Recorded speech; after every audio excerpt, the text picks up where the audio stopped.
എന്തിനു പരിപാടി? ഒന്നുമില്ലടേ, ഒന്ന് മന്ത്രിസഭ വരെ പോണവര്. എന്തിണ്ടാ? മുഖ്യമന്ത്രിയുടെ കസേര ഒഴിഞ്ഞു കിടക്കണ്. ഒന്ന് അപ്ലൈ ചെയ്ത് നോക്കാൻ ജോലി കിട്ടിയാലാ. അളിയാ, പിന്നെ ഈ വണ്ടി ഓടിക്കുമ്പോ ലിംഗം വേന എടുക്കൂലേ? ഇല്ലടാ അളിയാ, ഞാൻ അത് കുറെ കാലം കൊണ്ട് ഓട്ടിക്കുകയില്ലേ, എനിക്ക് ഇതുവരെ വേനയൊന്നും എടുത്തിട്ടില്ല. എടാ അളിയാ, അത് പിന്നെ അത് ഉള്ളവരെ കാര്യമാണ് അങ്ങേര് ചോദിച്ചത്. നീ വണ്ടി കൊണ്ടല്ലേ അങ്ങോട്ടും ഇങ്ങോട്ടും പോണം, എന്റെ നിനക്ക് ഇത് വേന എടുക്കണം ഞാൻ കണ്ടിട്ടില്ലല്ലേ. എനിക്ക് വേറെ ചെലക്കണ സ്ഥലമൊക്കെ ഞാൻ തന്നെ തുറന്നു കാണിച്ചിരുന്ന ഇത്തിരി കടുക്കോളിയാ.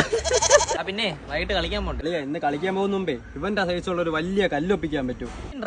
ഓ നീയല്ലേ ഗോളിക്കണം, അതിനെക്കാട്ടി കല്ല് കൊണ്ടുവരണ തന്നെ നല്ലത്. അതാകുമ്പോ കല്ല് പിടിച്ചെങ്കിലും പന്ത് തിരിച്ചു വരും. അങ്ങനെയാണെങ്കിലേ കാരണവന്മാരൊക്കെ പണ്ടേ വാഴയെ തെങ്ങനെ വെച്ചാൽ മതിയായിരുന്നല്ലോ. അതാകുമ്പോ ഒരു കൊല പഴോ അല്ലെങ്കിൽ 2 തേങ്ങ കെട്ടിപ്പോലെ ഒഴിച്ചിട്ട് വരാം. നീ വരണാ. മൈരം വന്നു ഇപ്പൊ ഭയങ്കര ചളി. ഓ തന്നെ അളിയാ. ഹലോ ഹലോ, എന്തുവാ അമ്മ? എടാ അവനെ കണ്ടായിരുന്നാടാ? അവന്താണ്ട് എവിടെ ഉണ്ടോ? ഒന്ന് വരാൻ പോകുന്ന വിളിച്ചു കഴിഞ്ഞാൽ ആ ചെറുക്കനെ വിളിച്ചിട്ട് കിട്ടണില്ല. ആരടാ? അവന്റെ അച്ഛൻ. ഇതിലൊരു പണി കൊടുത്താലോ അവന്? ആരെ വിളിച്ച? അത് മറ്റേ കാളിയടാ. അതിപ്പോ വിളിച്ചിട്ട്